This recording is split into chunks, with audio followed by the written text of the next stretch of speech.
साथियों, एक महिला, शादीशुदा महिला, एक 22 वर्षीय नौजवान लड़की कई टुकड़े करती है उसके और फिर उसे जंगल में ले जाकर जला देती है।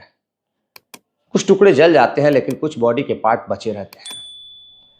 अब पुलिस जांच पड़ताल करती है और जब खुलासा होता है तो लोगों को यकीन नहीं हो रहा था कि एक नौजवान महिला, एक नौजवान लड़की को इस तरह से मौत के घाट उतार सकती है। आखिर वजह क्या थी? अब लोग वजह जानना चाहते थे। जब वजह सामने आती है तो लोग सुनकर उसे हैरान रह जाते हैं, रोंगटे खड़े हो जाते हैं। साथियों, कहते हैं कभी कभी जब इंसान को अपना स्वार्थ निकालना होता है तो वह किसी भी हद तक गिर सकता है। अब स्वार्थ जब निकल जाता है तो फिर इंसान उस व्यक्ति को ही मिटा देता है। तो नमस्कार, प्रणाम, मैं आपका अपना विशु राय हाजिर हूँ जुर्म की दुनिया की एक और नई कहानी के साथ। साथियों, मैं बात कर रहा हूँ उत्तर प्रदेश के फतेहपुर की। फतेहपुर में एक क्षेत्र में एक व्यक्ति अपने घर से 8 मई को निकलता है, जिसका नाम विजय साहनी रहता है। लेकिन वह घर नहीं लौटता है। जब 2 दिनों तक वह घर नहीं लौटता है तो उसके माता पिता को काफ़ी हैरानी होती है कि आखिर उनका लड़का कहाँ चला गया है। बिना बताए फ़ोन भी नहीं लग रहा है, कुछ पता नहीं चल रहा है। घर वाले काफ़ी हैरान परेशान होते हैं। हैरान परेशान होकर वह कर भी कह सकते थे। सिर्फ एक ही चारा था, पड़ोस में जाकर उसके दोस्तों से पूछना, पड़ोसियों से पूछना, रिश्तेदारों को फ़ोन कर यह पूछना कि क्या आपने विजय को देखा तो नहीं है, कहीं विजय आपके पास तो नहीं है। लेकिन 2 दिन हो जाते हैं, विजय का कुछ पता नहीं चलता है। अब घर वाले पुलिस के पास जाते हैं।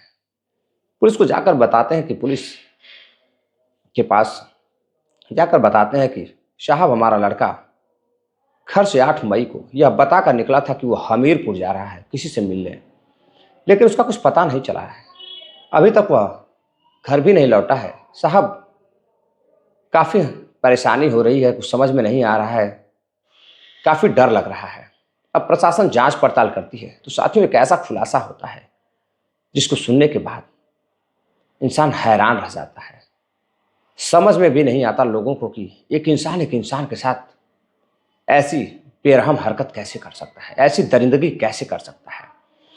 दरअसल साथियों, कहानी की जो शुरुआत होती है वो आज से ठीक 1 से 2 साल पहले एक लड़का रहता है कामता प्रसाद। कामता प्रसाद रोजी रोटी के लिए बाहर जाकर काम किया करता था।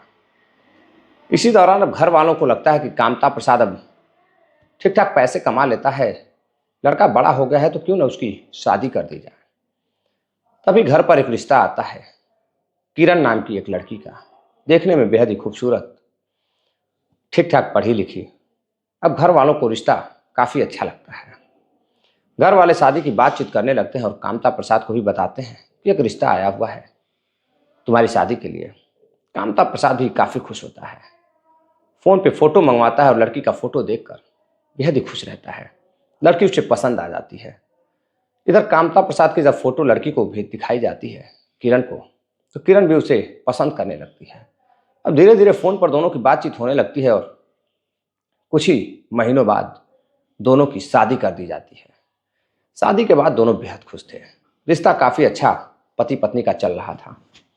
अब इसी दौरान जिम्मेदारियां बढ़ने लगती हैं। कई महीनों से काम पर कामता प्रसाद गया नहीं रहता है, पैसे खत्म होने लगते हैं। तो कामता प्रसाद अब अपने पत्नी से कहता है कि देखो, अब मुझे काम के लिए बाहर जाना होगा। फिर वो अपने किसी दोस्त से बात करता है और गुजरात कमाने के लिए तैयारी करने लगता है। इधर सारी तैयारियां कर लेता है, बैग पर पैक कर लेता है। तो अपनी पत्नी से कहता है कि ठीक है, तुम अपना ख्याल रखना, कोई ज़रूरत होगी तो घर वालों को बता देना, मैं तुम्हें फ़ोन करता रहूँगा। अब इधर कामता प्रसाद कमाने के लिए ट्रेन पकड़ता है और गुजरात चला जाता है। जैसे ही गुजरात जाता है, कुछ दिन गुजरते हैं। इधर एक लड़का विजय, नौजवान लड़का, बेहद ही हैंडसम लड़का, कामता प्रसाद के घर के बगल में उसकी रिश्तेदारी रहती है, उसके पड़ोस में उसकी रिश्तेदारी रहती है। तो विजय अपनी रिश्तेदारियों में जाता है। 1-2 बार जाता है तो फिर कामता प्रसाद के घर भी जाता है। आते जाते जो किरण रहती है उस पर उसकी नज़र पड़ जाती है। देखता है कि घर में जो महिला है किरण नाम की, नौजवान विवाहिता है, काफ़ी सुंदर है। अब उस पर उसका दिल आ जाता है। इधर वो अब कई बार रिश्तेदारियों में आने लगता है और अपने रिश्तेदारी के बहाने आकर किरण से मुलाकात करने का बहाना ढूंढने लगता है। इधर कई बार कभी वह किरण को देखता है, किरण कभी उसे देखती है। अब धीरे धीरे दोनों की जब नज़रें मिलती है तो दोनों एक दूसरे को पसंद करने लगते हैं। इधर किरण इतना पसंद करने लगती है कि अब धीरे धीरे छुप छुप कर अपने पति और अपने घर वालों से चोरी चोरी विजय से मिलने लगती है। इधर विजय जब भी मिलना होता तो अपने घर वालों से यह बोलता कि वह हमीरपुर किसी काम से जा रहा है, जल्द लौटेगा। कभी वो घर वालों को बताता कि वो दोस्तों के घर जा रहा है। घर वाले बोलते ठीक है, तुम बड़े हो चुके हो, तुम्हें खुद पता है कि तुम्हें करना क्या है। अब इधर वह किरण से मिलने के लिए जाता है। एक दिन जब वो किरण से बातचीत करता है तो किसी का फ़ोन आता है। जब फ़ोन आता है तो उसे शक होता है कि कहीं किरण किसी और से बात तो नहीं करती है। किरण विजय से अक्सर कहा करती थी कि वह विजय को बेहद प्यार करती है, टूट कर चाहती है। घंटों घंटों दोनों फ़ोन पर बात किया करते थे। इधर कामता प्रसाद भी कई बार फ़ोन करता तो कॉल वेटिंग में जाता तो उसे भी लगता कि कहीं ऐसा तो नहीं है कि उसकी बीवी किसी से बातें करती है। लेकिन अक्सर इधर उधर का बहाना कर किरण टाल दिया करती थी। और कामता प्रसाद अपनी पत्नी से बेहद प्यार करता था। उसके शौक के लिए वह गुजरात में दिन रात नौकरी करता था। पैसे जो आते थे वो अपनी पत्नी किरण को भेजता था। दिन रात फ़ोन करके उसका हाल चाल लिया करता था, काफ़ी विश्वास करता था। इधर किरण धीरे धीरे अपने पति को अब भूलने लगती है और विजय की चाहत में डूब जाती है। इधर विजय भी अब अपने प्रेमिका किरण की प्यार में डूब जाता है। दोनों इतना प्यार करने लगते हैं कि एक दिन विजय को लगता है कि किरण किसी और से बातचीत करती है। दोनों के बीच कुछ मनमुटाव होता है, छोटा मोटा झगड़ा होता है। अब कुछ तस्वीरें जो आपस में दोनों ने क्लिक की थी, यानी कि फ़ोटो खिंचवाई थी, अब वो एक फ़ोटो विजय सोशल मीडिया के माध्यम से वायरल कर देता है। जैसे ही फ़ोटो वायरल होती है, एक दिन कामता प्रसाद के फ़ोन पर पहुंचती है। कामता प्रसाद जैसे ही काम पर जाने के लिए उठता है, अपने फ़ोन को सबसे पहले खोलता है तो देखता है कि सोशल मीडिया पे उसकी वाइफ की किसी व्यक्ति के साथ फ़ोटो वायरल हो रही है। अब वो अपनी पत्नी से पूछता है तो पत्नी इधर उधर की बातें करती है। उसे कुछ समझ में नहीं आ रहा था कि वो क्या कहे। लेकिन जो जिस तरह की तस्वीरें थी, कामता प्रसाद को वह देखकर काफ़ी चुभ रही थी। वह परेशान हो रहा था कि आखिर ये तस्वीरें उसकी पत्नी की उसके साथ आखिर ऐसे कैसे हो सकता है। भाई तो नहीं हो सकता है, कौन हो सकता है। वह बेहद परेशान होने लगता है। परेशान होकर छुट्टी लेता है और फिर घर आता है। अपने पत्नी से बातचीत करता है, पत्नी को समझाने की कोशिश करता है। पत्नी भी समझ जाती है। अब इधर पत्नी जब समझ जाती है तो धीरे धीरे अब पति कामता प्रसाद अपने पत्नी को वक्त देने लगता है और फिर उसकी पत्नी किरण अपने पत्नी से बेहद टूटकर चाहने लगती है। अब जब चाहत विजय से हटकर अपने पति की तरफ बढ़ती है तो वह सोचती है कि कहीं ना कहीं उसने गलत किया है। अब इधर वह विजय को भी भूल नहीं पा रही थी। विजय भी बार बार फ़ोन करता था, मैसेजें करता था। अब वो परेशान थी कि आखिर वो करे क्या। अब सारी बात अपने पति को बताती है। जब अपने पति कामता प्रसाद को सारी बात बताती है तो कामता प्रसाद एक प्लान तैयार करता है। अब दोनों मिलकर पति पत्नी एक प्लान तैयार करते हैं और फिर 8 मई की रात को किरण फ़ोन करती है अपने प्रेमी विजय को और कहती है, देखो मुझे तुम्हारी बहुत याद आ रही है।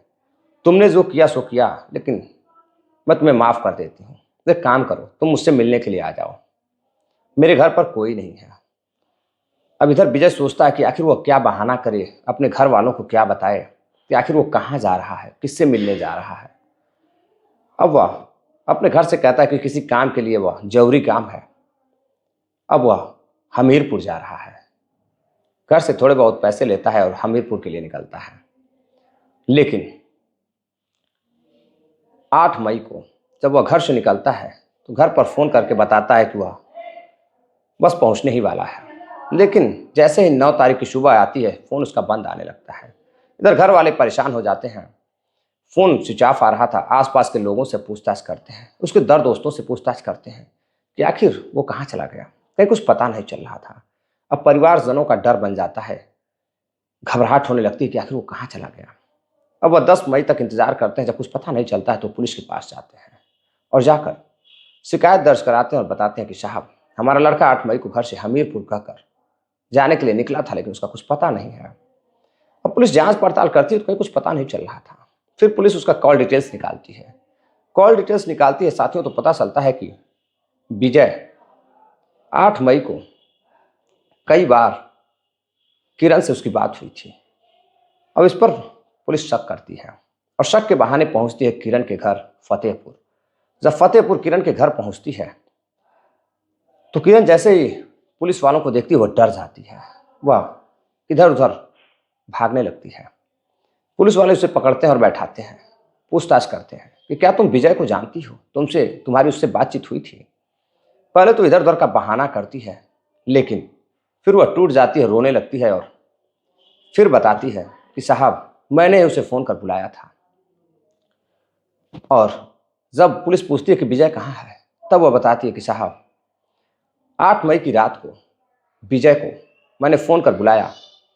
उसके बाद जैसे ही वह घर में आया, मैंने और मेरे पति ने प्लानिंग के तहत जब वो अंदर घुसा तो चौखट की कुछ लकड़ियाँ पड़ी हुई थी। उससे कामता प्रसाद वार करता है और उसका सर फट जाता है। वो लहूलुहान होकर गिर जाता है।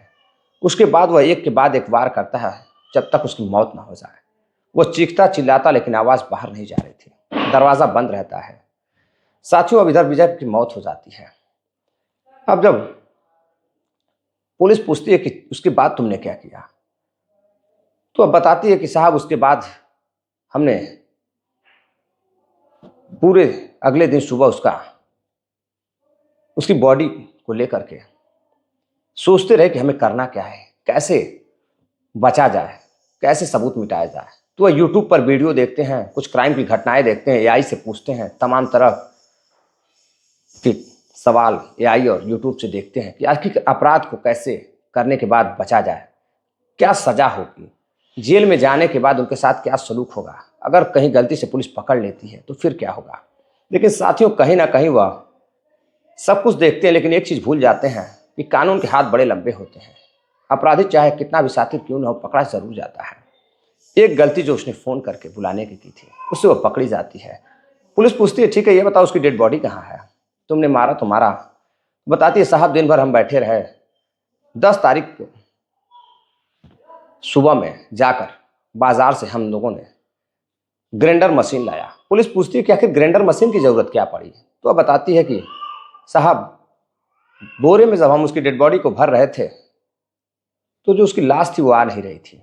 अब हम लोगों ने सोचा कि कहीं ना कहीं हम लोग पकड़े जाएंगे, तो पति पत्नी ग्राइंडर मशीन लेकर आते हैं और उससे हाथ पैर अलग, सर अलग करते हैं, कई टुकड़े करते हैं, फिर बोरी में भरते हैं और फिर जैसे ही अंधेरा होता है, बॉडी को पति पत्नी लेकर के एक गाड़ी से निकलते हैं। कानपुर के उरैया के पास एक जंगल पड़ता है, उस जंगलों में लेकर जाते हैं और फिर कुछ देर बाद पेट्रोल भी लेकर जाते हैं। वहाँ डेड बॉडी को पेट्रोल और कुछ लकड़ियाँ डालकर जला देते हैं। टुकड़े टुकड़ों में उसकी डेड बॉडी थी। बॉडी तो जल जाती है, लेकिन जब पुलिस वहाँ लेकर जाती है उन लोगों को, तो देखती है कि कुछ अवशेष उसके बचे रहते हैं। बॉडी पूरी तरह से जली नहीं थी। अब पुलिस साक्ष्यों के आधार पर उसे लेकर उसकी बॉडी को पोस्टमार्टम के लिए भेज देती है और फिर उसकी बाइक, उसकी मोबाइल, तमाम सारी चीज़ें जिसको पति पत्नी किरण और कामता ने छुपा दिए थे, नष्ट कर दिए थे, पुलिस उसे बरामद करती है और घर वालों को सौंप देती है। और पुलिस दोनों को गिरफ्तार करती है और कुछ सबूत जो साक्ष्य कत्ल के समय यूज किए गए थे उन्हें लेकर के कोर्ट में पेश करती है और दोनों को जेल भेज देती है। लेकिन साथियों, इससे भी विजय का परिवार खुश नहीं रहता है। विजय का परिवार का कहना है कि कोई एक दो लोग, पति पत्नी का हाथ अकेले नहीं है, कोई ज़रूर है, और भी एक दो लोग होंगे। हो सकता है किसी और से भी बातें करती रही हो किरण, कोई और भी दर्दोस्त रहा होगा जिसके सहारे विजय हट्टा कट्टा था। उसे इतनी आसानी से मारा नहीं जा सकता है। पुलिस कहती है आगे भी हम जांच करेंगे, हो सकता है कोई और नया खुलासा भी हो। साथियों, कहते हैं इश्क और हवस के भूख के चक्कर में इंसान अपनी सोच, अपने सब कुछ खो देता है, सोचने समझने की क्षमता खो देता है। उसे सिर्फ लड़की दिखाई देती है और लड़की को सिर्फ अपना प्रेमी दिखाई देता है। और फिर इस तरह का प्रेम जो नाजायज़ संबंध होता है वो कहीं ना कहीं एक ऐसे जुर्म को जन्म देता है कि फिर ऐसी कहानियाँ, ऐसे किस्से आपको देखने को मिलती हैं। तमाम ऐसी घटनाएं हैं, कभी पत्नी, कभी प्रेमिका अपने पति को ड्रम में पैक कर दे रही हैं, तो कभी नदी किनारे उसकी डेड बॉडी मिलती है। तमाम ऐसी कहानियाँ आपने देखी होंगी। तो साथियों, चैनल पर अगर नए हैं तो चैनल से जुड़िए, चैनल को सब्सक्राइब करिए ऐसी घटनाएं, ऐसी कहानियों के लिए, और ज़्यादा से ज़्यादा वीडियो को शेयर करिए ताकि हमारा भी मोटिवेशन बना रहे। हम ऐसी घटनाओं को, ऐसी कहानियों को आपके सामने लाकर आपके क्षेत्र की, आपके शहर की, ज़िले की, जहाँ की भी घटनाएं हो, हम आपके पास लेकर आएँ। तो चैनल को सब्सक्राइब करिए, शेयर करिए, लाइक करिए। जय हिंद, नमस्कार।